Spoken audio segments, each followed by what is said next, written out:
Ron can kick us off here. Okay. It looks like we're. Oh, excellent. Well, let's get started. Well, good morning or good afternoon. I'm Ron Rees. I'm a senior advisor here at Technology Source, and I want to thank everybody for joining our virtual roundtable today. Before we get started in our presentation, for those who are first timers or just new, let me go ahead and share a little bit about Technology Source and what we do and who we are. One of the challenges that every business owner faces is really finding that right provider with the right solution for your business. We have a very unique solution to that challenge.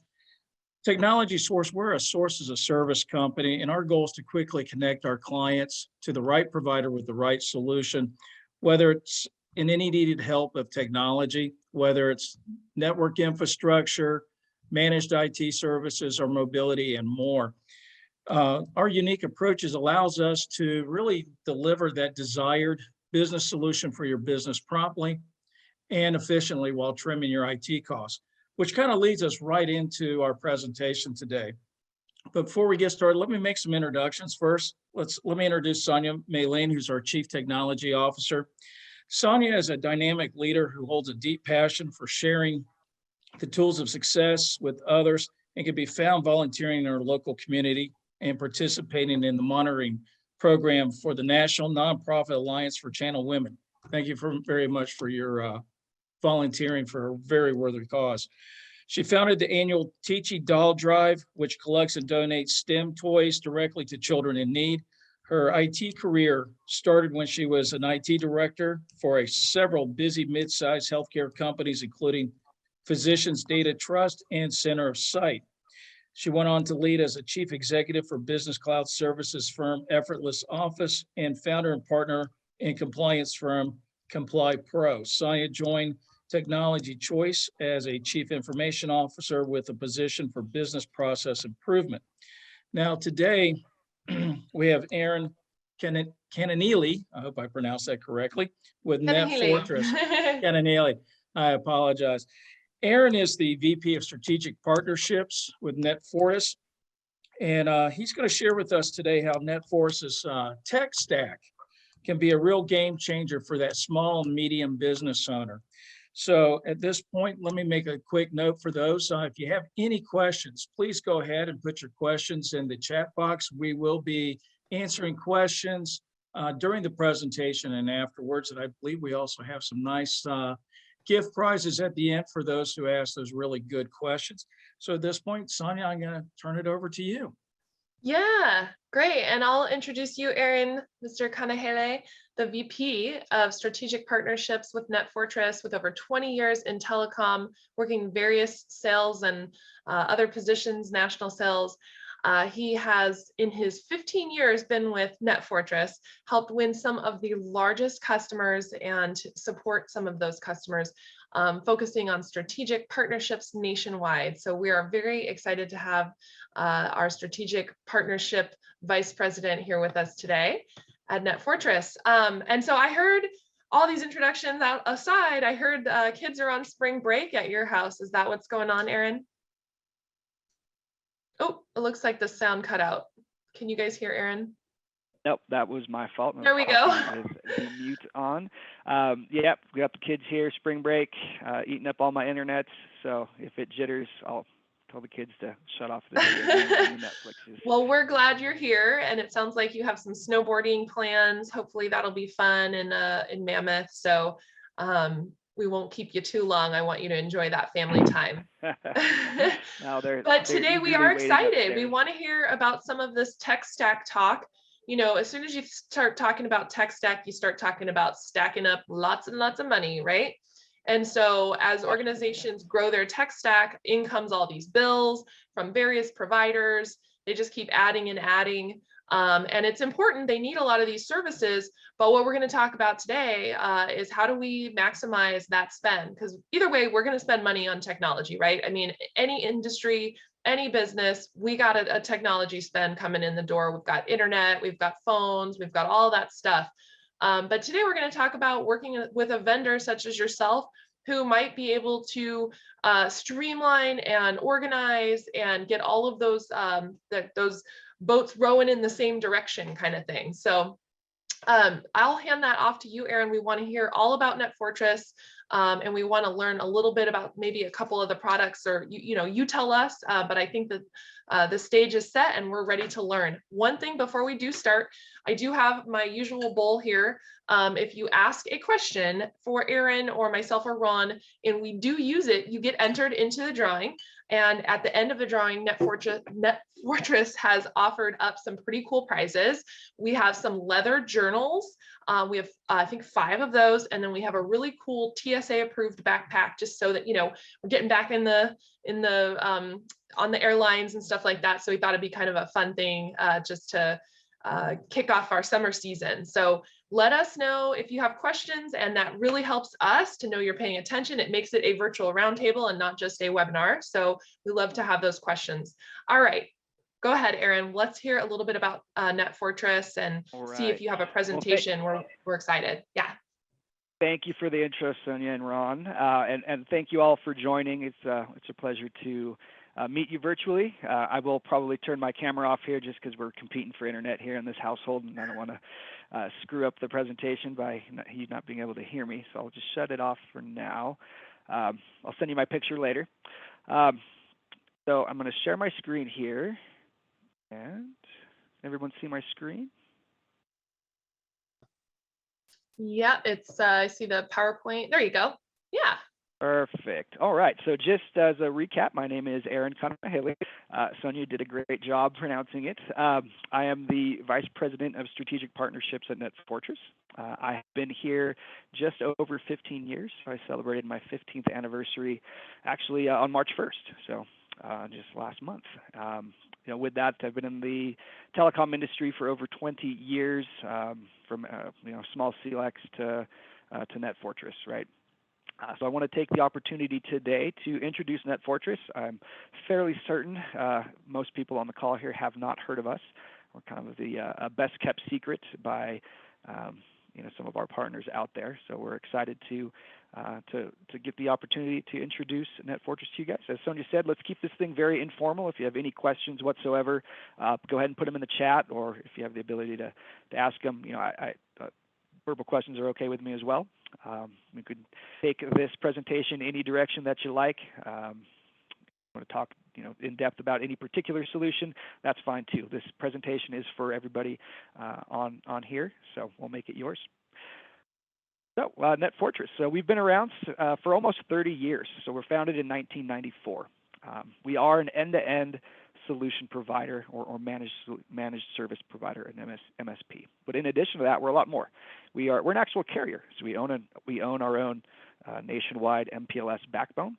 So we've been a carrier since we started building that network out during the dot bomb. So at that point, building the nationwide MPLS backbone in 1996, we became what's called a CLEC. So we started providing voice services nationwide. So some of those legacy telco services, analog lines, PRIs, super trunks, T1s, all that stuff. Started dabbling in the cloud around 2002. And at that point, we put a Cisco call manager over our MPLS backbone and started with hosted VoIP. So, today, we have our own proprietary UC platform, which means this is a platform that we've designed in-house. We have our own developers and engineers on staff. And that makes us one of the only carriers in the marketplace that actually has our own proprietary UC platform. A lot of our competitors out there are reselling other people. You might have heard of a company called Brasoft. They were recently purchased by Cisco. But for us, owning a proprietary UC platform is a huge differentiator. It allows us to control our own roadmap, control our own destiny, integrations, applications. We can build all those things ourselves since we have, full control over the platform. In addition to that, we don't have to pay licensing fees to someone else, so it allows us to be kind of uber competitive on pricing for our customers, right? So a lot of value, a lot of bang for your buck with our UCaaS platform, and it'll go toe to toe, with the big guys out there, and we'll get into a little bit more of that further in. Our headquarters today are in Plano, Texas. large operations facility in Seattle, Washington, large development, account management, and warehousing down in Southern California, numerous remote sites on the East Coast, and tons of work from home employees like myself.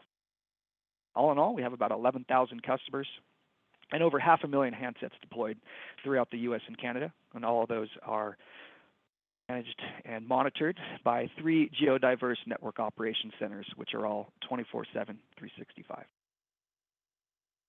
So this is the nationwide artist rendering of our nationwide private MPLS backbone.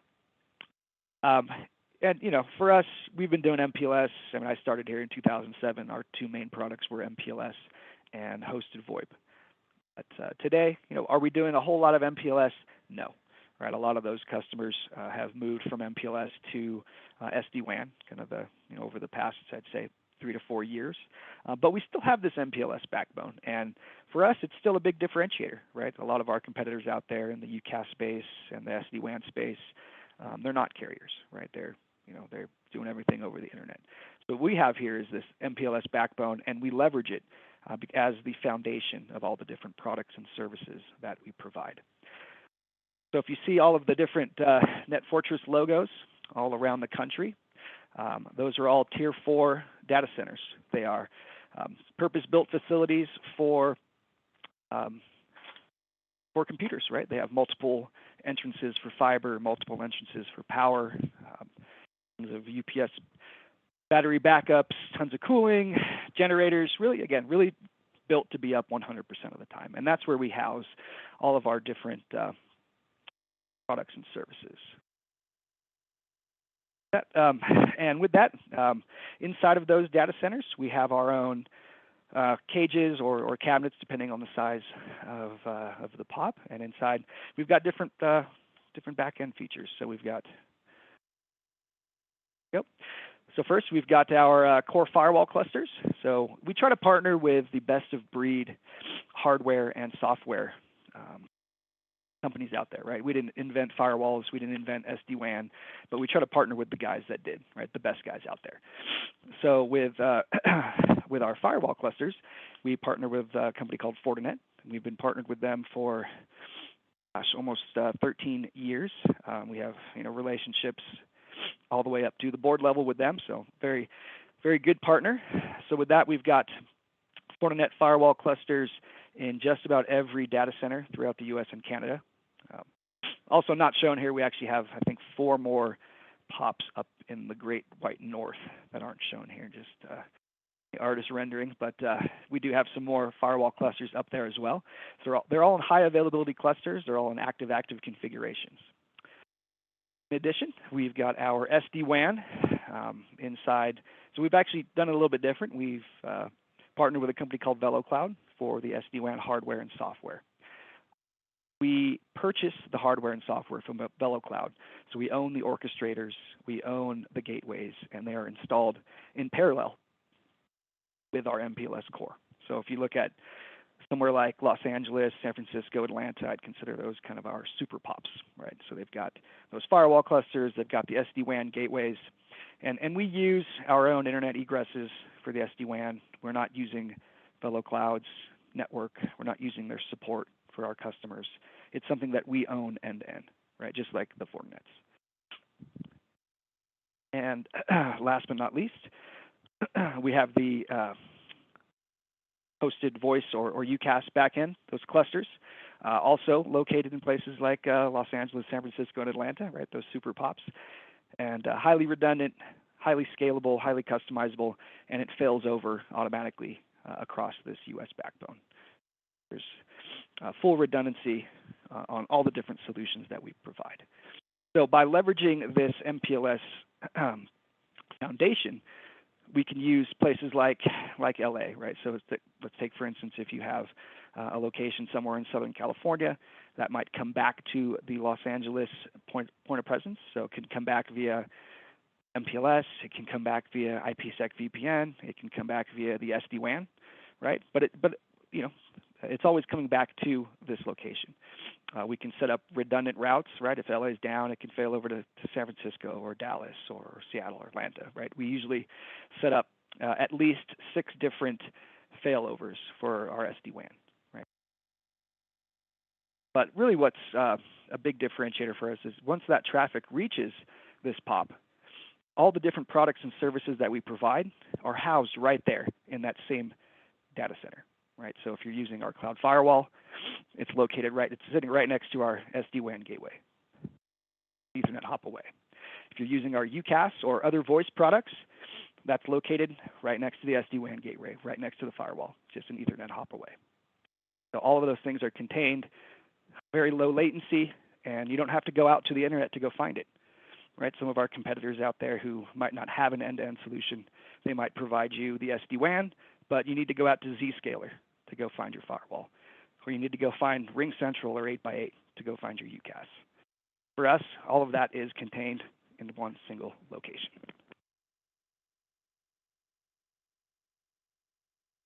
Any questions so far? I can't see the chat right now, so. Nope, I think we're good.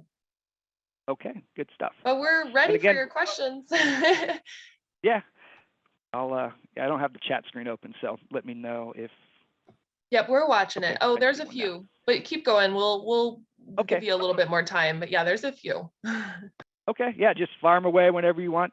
I'm going to jump into kind of our product set after this. So if there's any questions, kind of about NetFortris in particular, I can answer those now, or we can hit them later. All right, so what do we do? So we are an end-to-end solution provider, right? We try to provide that whole business stack for our customers.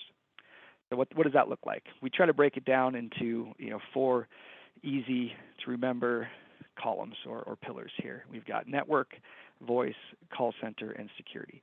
And network can be anything from last mile connectivity to the managed network on top of that, right? It could be the MPLS, the VPNs, SD-WAN, the Wi-Fi access points as well.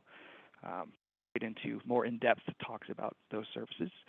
The UCaaS, the voice. So obviously we have our own proprietary UC platform. I have a couple slides on that one we'll get into as well. In addition to that, we're still a CLEC. So if you have an old PBX or even not an old PBX, even a new PBX, right? We can still provide those traditional telco services, SIP trunking, PRIs, analog lines, right? As some customers aren't ready to move to the cloud fully yet. There's still some situations where having a prem-based PBX still makes sense, right? And so we can support those as well. We have our own call center application, and I'll mind you, it is a call center application. It's not a contact center. It's mainly inbound queuing. We have the ability to have multiple agents logging in, logging out, whisper, barge, monitor, call recording, queue callback, queue wait time, all those types of things that would be important for inbound call centers. And last but not least, we have our suite of security services. So with that, we're using Fortinet again. We're leveraging the cloud firewalls, which are dispersed throughout the U.S. and Canada. But in the event that we have a customer that says, hey, you know what, I really want a firewall on site, we can do that as well. So if you want to have a premises-based firewall with the full UTM, next generation UTM package from Fortinet, we can provide that as well and manage that for you.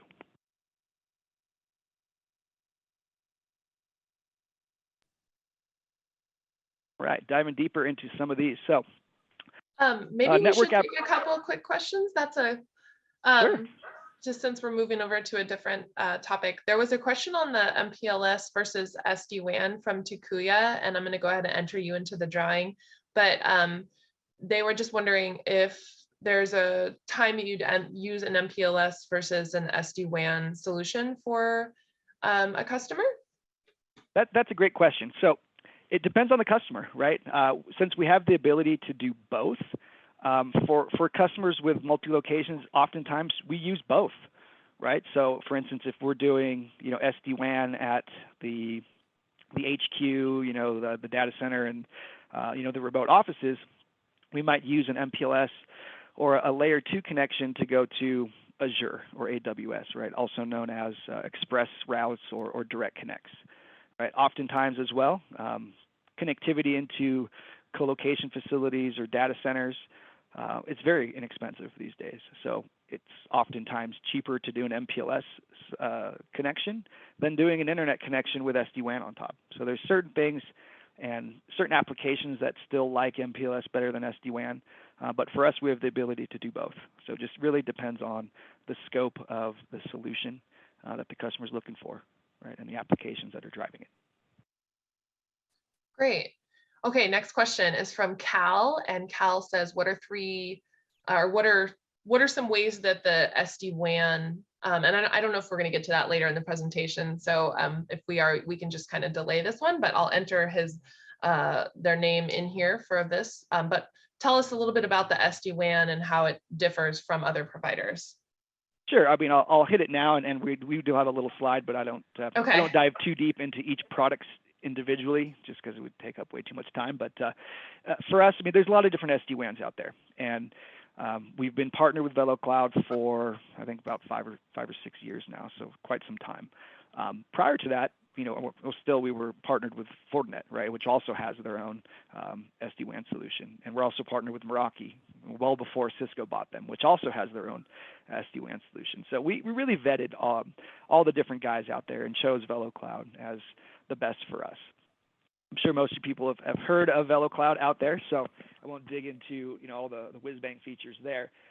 But what differentiates our version of VeloCloud is the fact that we own the orchestrators and we own the gateways. They're installed inside of our MPLS core. It's something managed fully end-to-end. And I'll say it now since I probably might forget it later. All of the different products and services that we provide has a cloud-based management portal. Okay. Firewall or the UCAS. We provide access to our customers. Okay, great. It sounds like you're cutting out just a little bit there. Uh-oh. That's okay. Hear me? It was cutting out just a little bit. I think we could kind of catch you. But it sounds like you own say that again about the differentiator.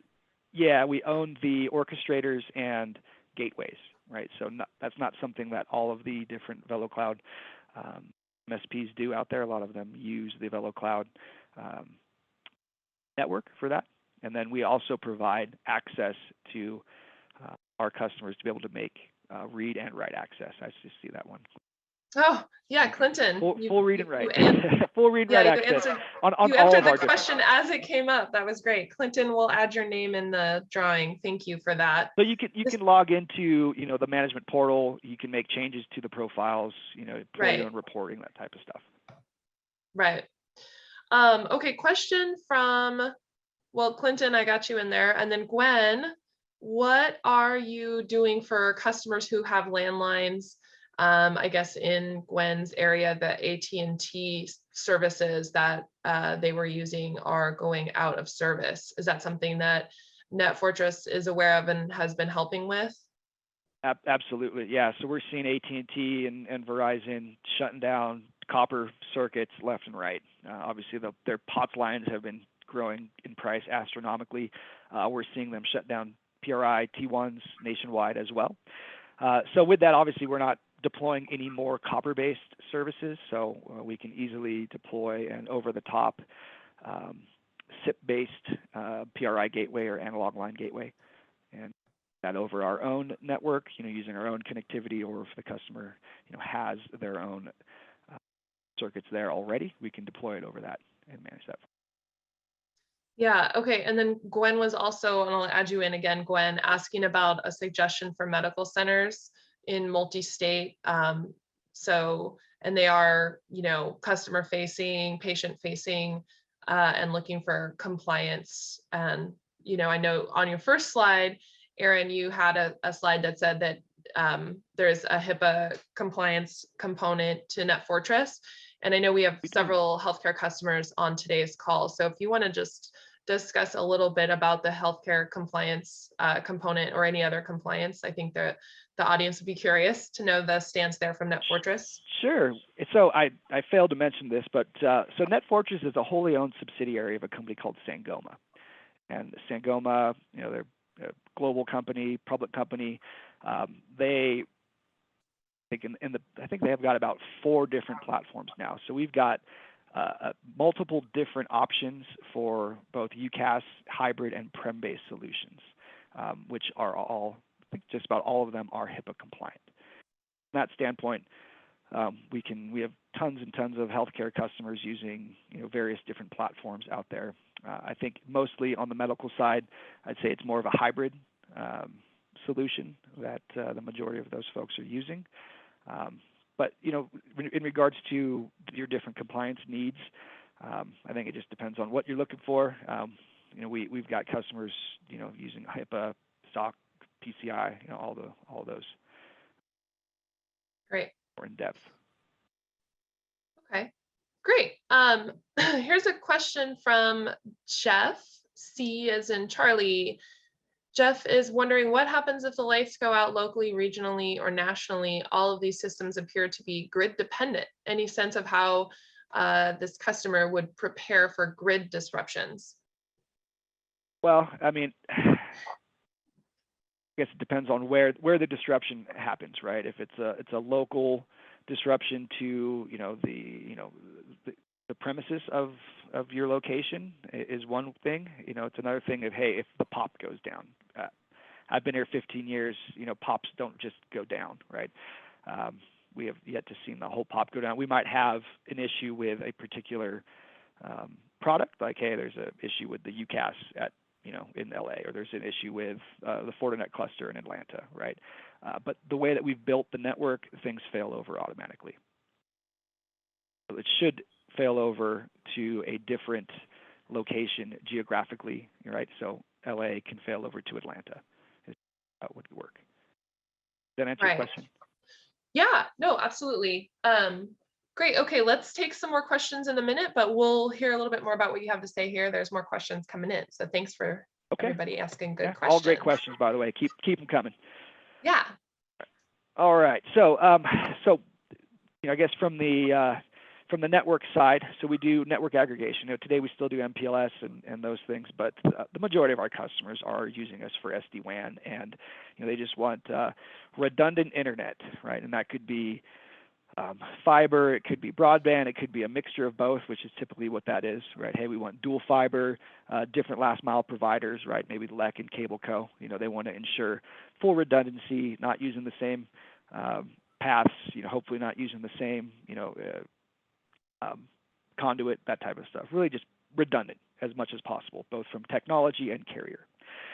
So what we have the ability to do as a network aggregator, we have all of the main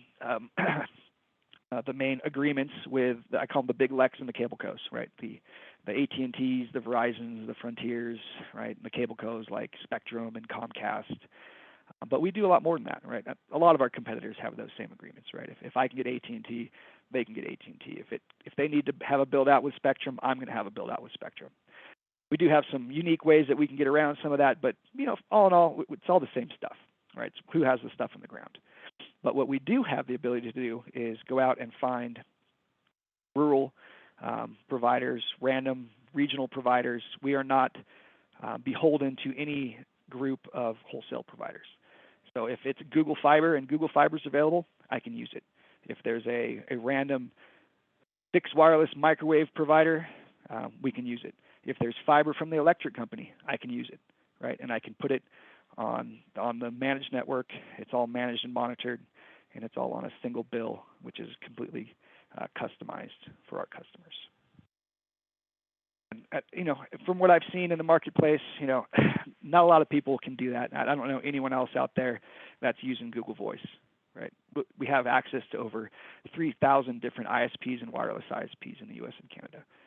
Some of those guys, they don't do business with the AT&Ts, right? They might service 1 square mile, in some random location, and we'll go and purchase the circuit directly from them and treat it just like any other circuit that we would have in the network.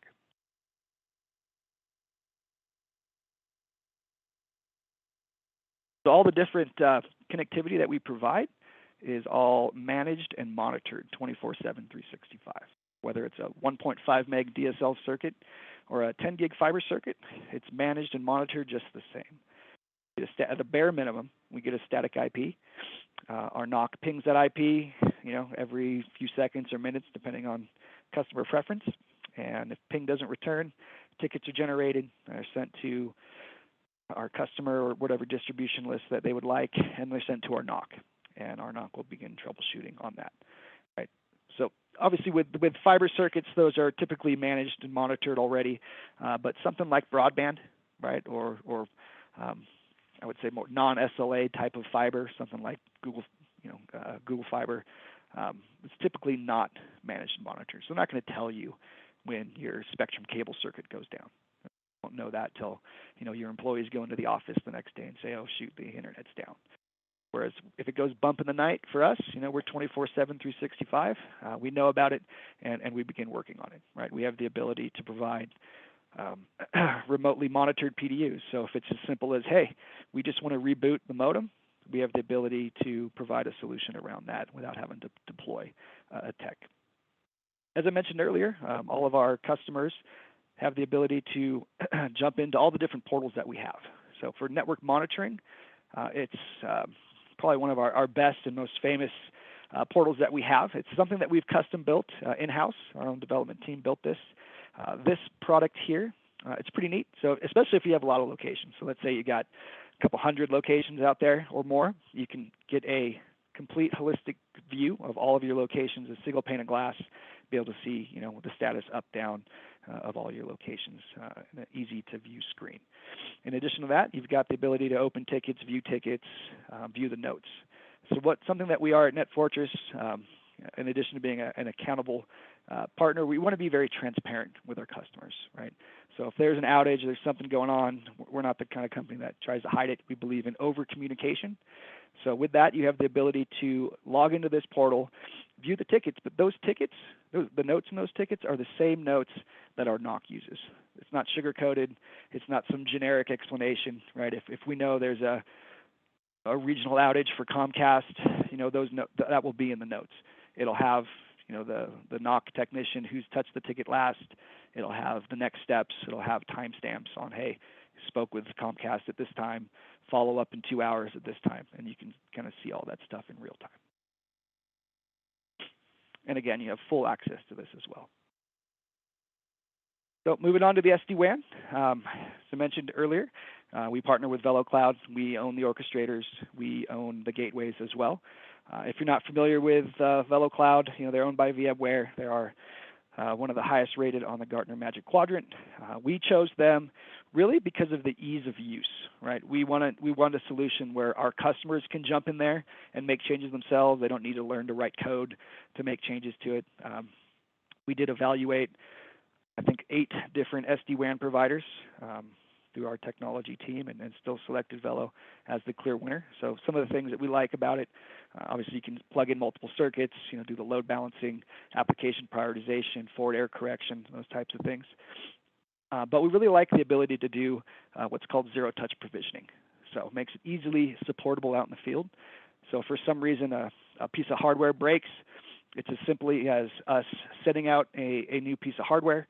We can roll a tech out there to plug it in for you, but we don't have to configure anything on site. You plug it in to the internet, plug in the power, it phones home, downloads the latest config, and it's up and running. Very easily to support in the field as well. Any questions?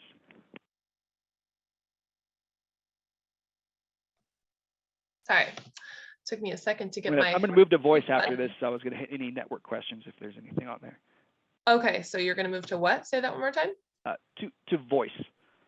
Okay. Services. So here, let's go back to some other topics. We have Gwen that was asking. Oh, we hit that one. All right. Clinton asked about ENI. Do you know? What is ENI? I'm sorry. Not sure. Clinton, if you want to elaborate, that was a had a TLA that sales we engineer on weren't ready for. I love all the TLAs. My son thinks they're hilarious. He's like, what is, the TLA, the 3-letter acronyms. Okay. We'll wait for your response on that one. Oh, he says enhanced network intelligence. There we go. I have to get back to you on that one, Clinton. I'll have to engage one of my sales engineers. Is that something that's inherent to VeloCloud, or is it something like a I'm not sure what it was referenced to, so I'll Okay. I'll try I'm to. gonna write that one down, Clinton, and Okay. I'll have one of my engineers get on and talk about that Okay. one. And then back to the other question that Jeff C, as in Charlie, had mentioned earlier. He states, we're a healthcare facility, and as we move into the future, more and more of our systems are highly dependent on grid and networks. We have to have backups for patient care, et cetera. So I think that was just a clarification to his previous question about the grid, where you had asked, do you mean like at our POPs and, we have auto failover? I think Jeff was more saying at his locations, it's very important for them to have redundancy because they're dependent. All their systems are cloud-based for the most part. So if they don't have the cloud, then they're kind of stuck. So I think that would be maybe something to just touch on. Sure. Okay. That helps. Thanks, Jeff. Yeah. So for that one, obviously, the power is the number one thing. I imagine you have, UPS and generators on site, right? So on the network side of, redundancy, as I mentioned earlier, we have the ability to provide different last mile connectivity. So it could be different carriers, right? The LEC and the cable co for fiber or broadband, right, as a backup.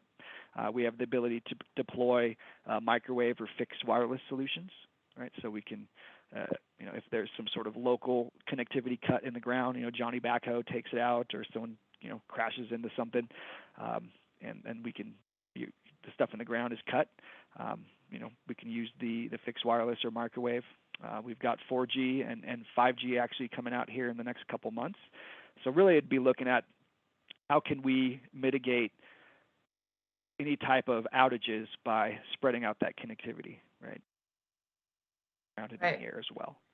And then also terminating it into multiple different POPs within our network, right? So you might have LA as a primary, but you might have San Francisco, Dallas and Denver as secondary or tertiary connections, right? In case there's something regional that's going on that's taking out multiple things in LA. That's probably the best answer I got for you for that. One more thing, as well as high availability, right? If you want to have high availability for SD-WAN, firewall, we can do those as well. Oh yeah, good point. Great. All right, so we had a question, and then Clinton just clarified it once more on it was in specifically regards to the VMware Velo Cloud SD-WAN product. Okay. That was I see the link in there. I'm yeah. not going to click on it now, unfortunately, but I'll click on it after the presentation. Good. Well, thanks, Clinton, for engaging us on that. We'll take a look at that. Yeah, but we do, provide everything that comes on the Velo, so we don't lock down any features. So if it is a feature that's on there, you should have access to it. Great. And here's a quick question from Jeff C as in Charlie says, are the 5G networks able to function without electricity from the grid? And does Verizon have generators, et cetera, to keep these online?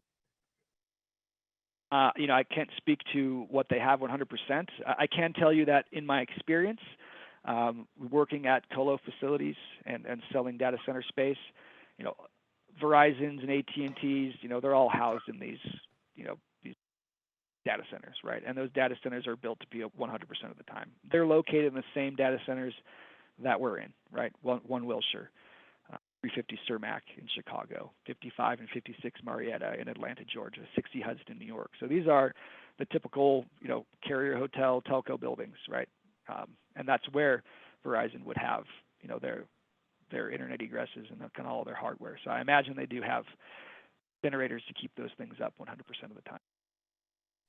Yeah, and that's something we can look at for each one, for each product and service that you're looking into, vetting those types of things for our customers is what we do.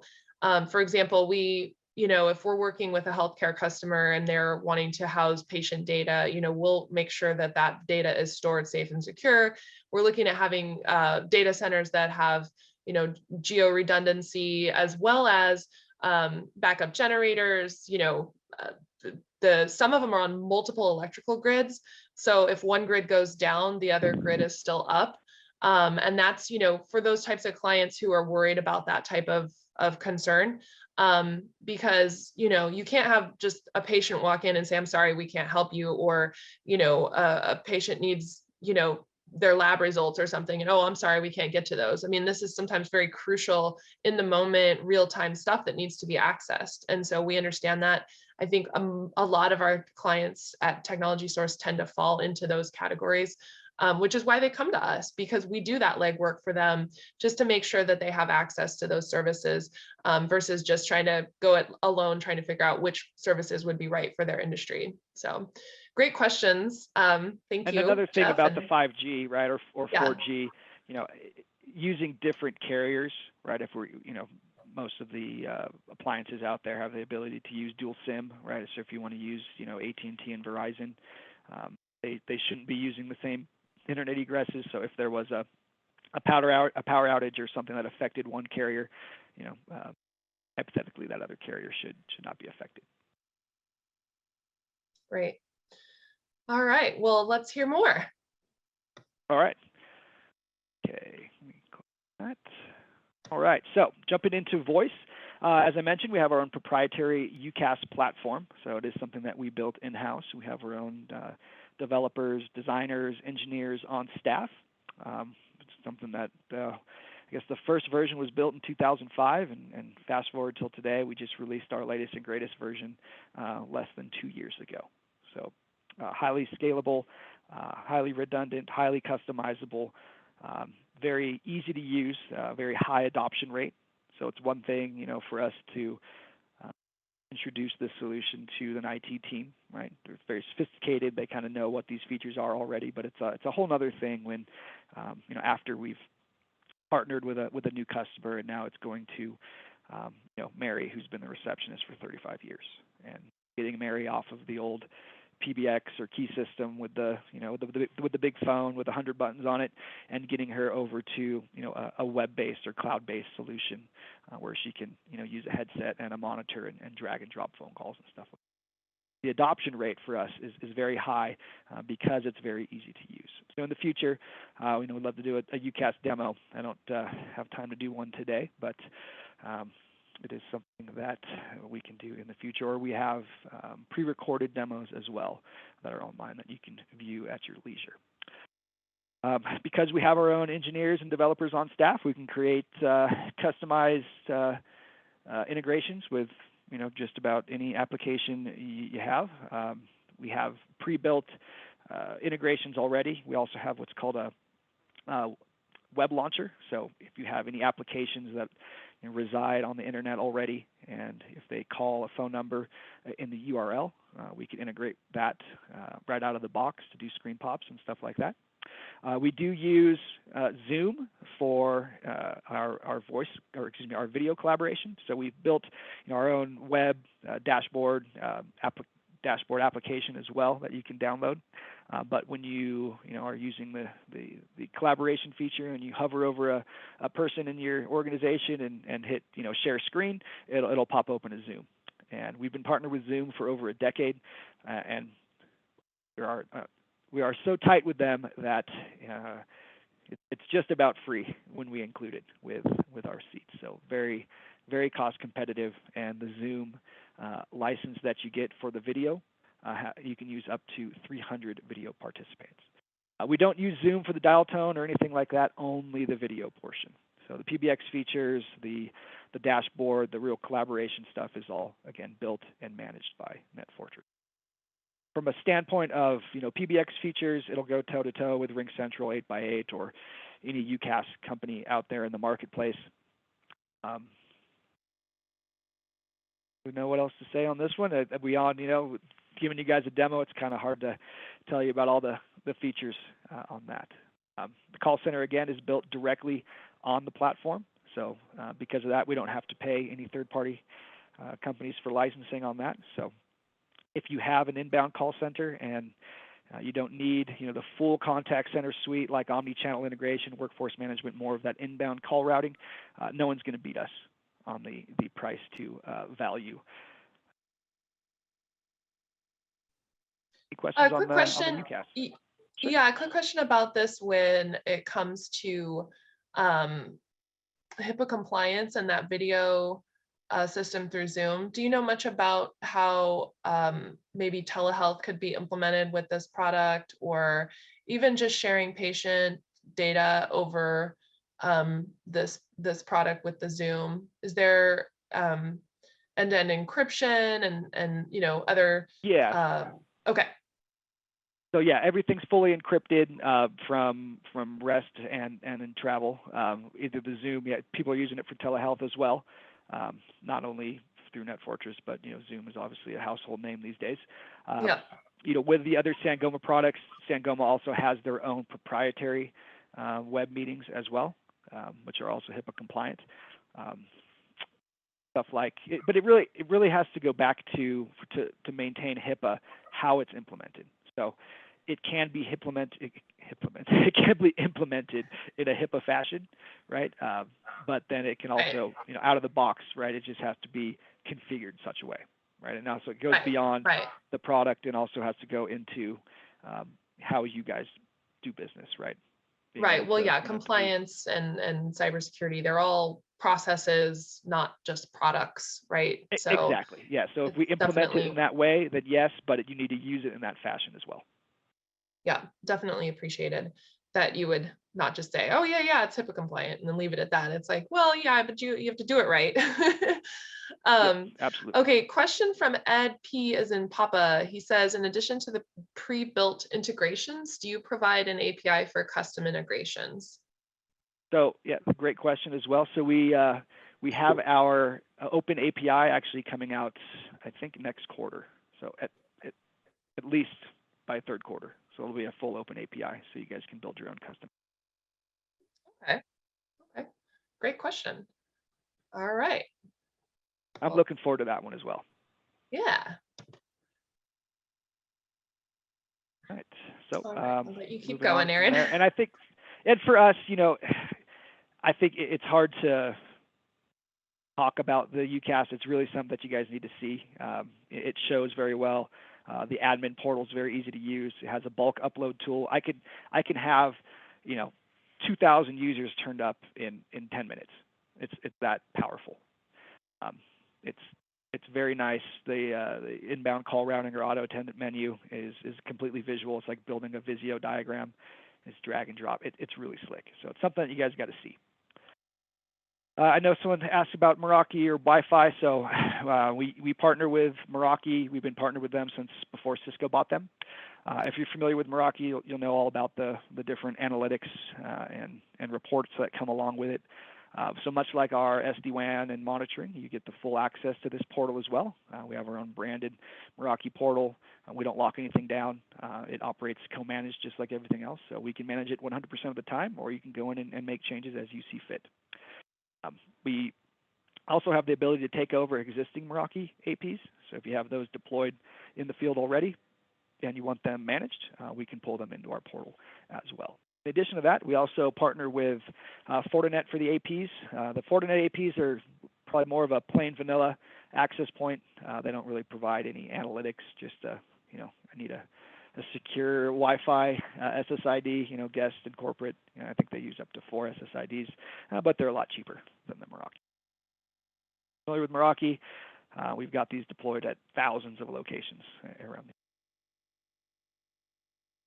And onto the firewall. So as I mentioned before, we've partnered with Fortinet. We've got a couple different designs that we can use. So the majority of our customers use the cloud-based firewalls. So again, those are located all over the country, US and Canada, in the high availability clusters, or we can do it at the prem. Either way, you guys get the same features. It's the same next generation firewall package, the UTM package. So whitelisting, blacklisting, content filtering, IPS, IDS, antivirus, all of that fun stuff that you'd get in the firewall. And again, you have the ability to go in and make changes yourself. So we see some of our competitors that don't offer that. You might have to open a ticket, wait 72 hours or longer to have a whitelist enabled, something that you guys are able to do on your own if you choose. Does that have a web filtering too? So like blocking certain websites? Absolutely, yeah. Full content filtering, so you can do it through whitelisting, blacklisting, or you can do it through kind of the genre, right? So you can say block all social media or gambling, right? And then Fortinet is subscription based, so we obviously maintain those subscriptions. So, I mean, just about every day they update those things. Great. And then we had another question about the Wi-Fi security. So does NetFortress support Wi-Fi security? Well, there's a bunch Or of do they security have maybe best pre-built. practices for setup, maybe that would help improve the security for the customer? Yeah, for the Wi-Fi security, it would be a combination of, well, typically it's the Meraki that's going to do the heavy lifting on the Wi-Fi security. But if they're using other products, like the Fortinet in conjunction with the Meraki, then it could be a twofold process. Okay. Keep So going. let's see. Just checking. I got about 8 minutes left, so I'm gonna hit. Yep. Yep, I'm gonna hit really two more slides that I like to point out here. I'm trying to hit the differentiators for NetFortress. I know there's a lot of people that provide some of these other services, but so I want to show what we do that's a little different. So recap. Awesome. Thank you. So we really focus on white glove concierge service. We're not an AT&T. No one's buying NetFortress because of the name, right?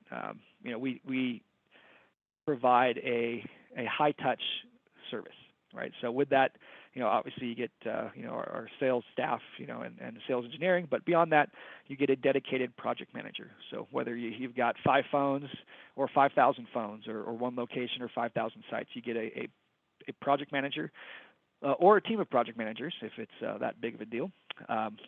They will create a customized implementation plan.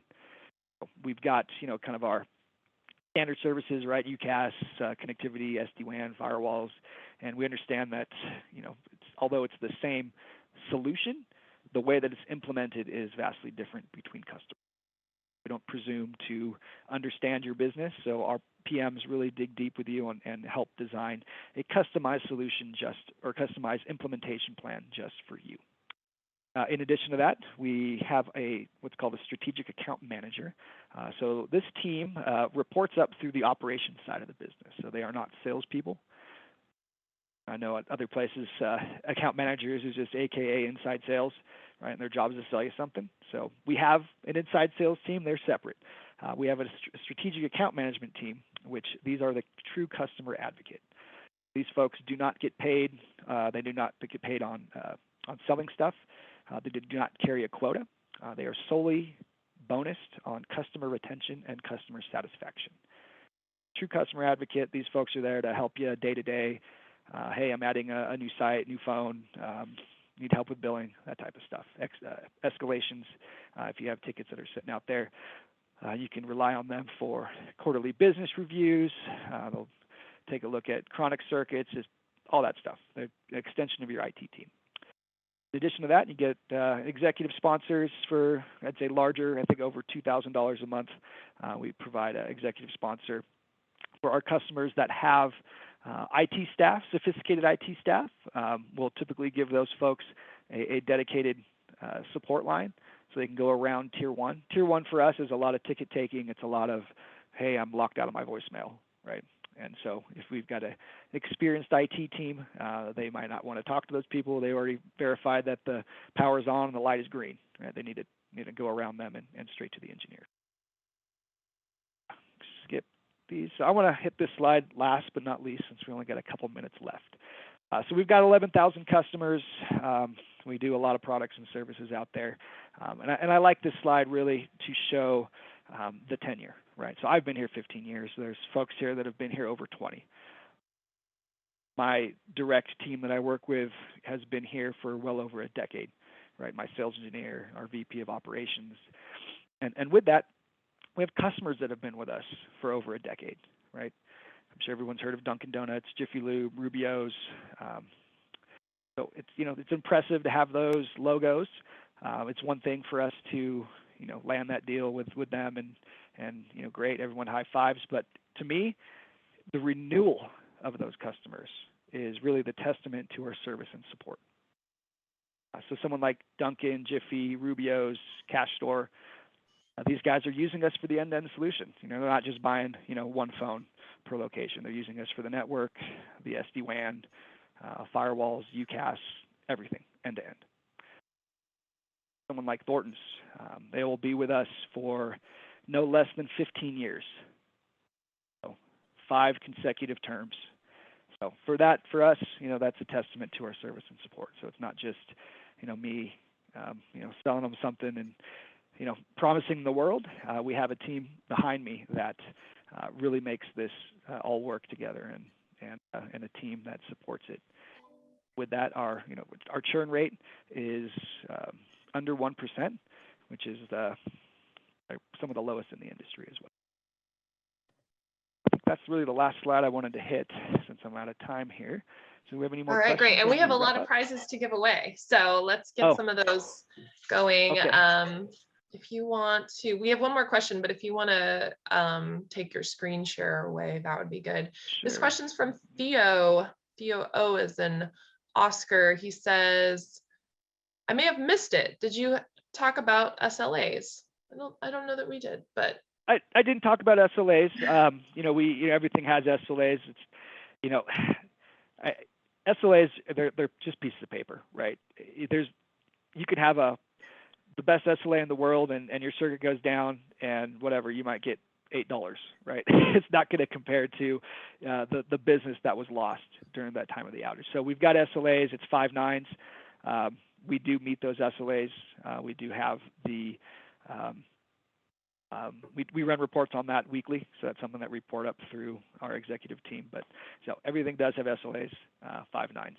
But again, it's just a piece of paper. We try to just keep it up and do the right thing.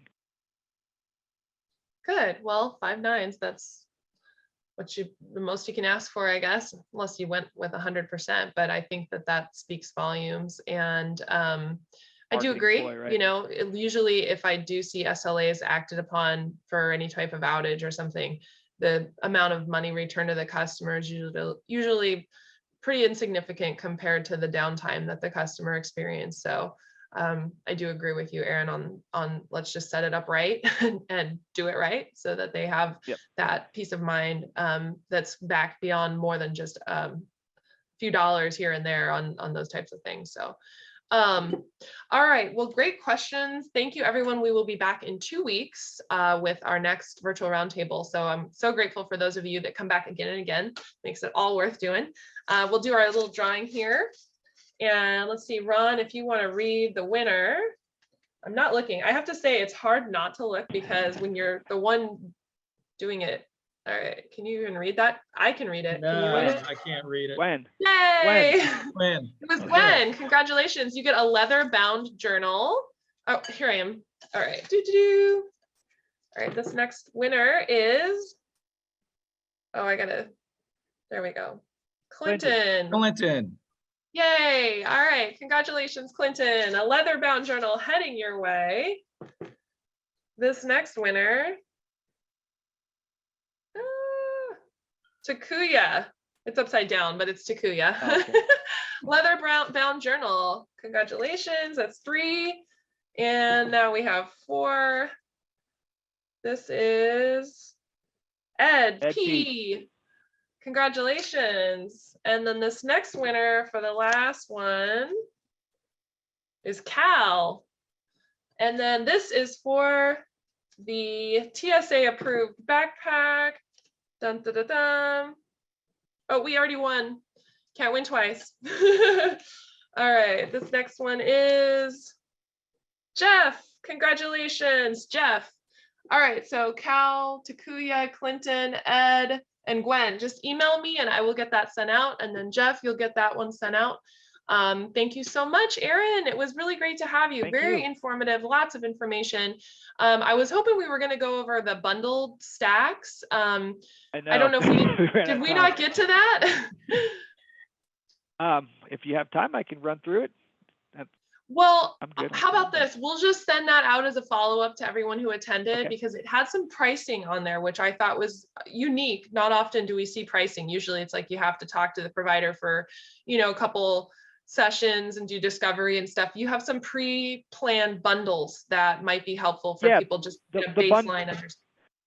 The bundles encompass everything that we talked about today, right? So it's inclusive of the SD-WAN, the firewall, the UCAS, the Wi-Fi access point, switch, and phones, right? It's the end-to-end solution, and it's pre-built, right? And it's a package, but just because it's a package of 5, 10, 20, 25, it's not set in stone. So if you're like, hey, I've got switches already, or I don't need this part of it, then we can create something customized for you. It's really just a conversation starter to show you, hey, we can do the end-to-end solution.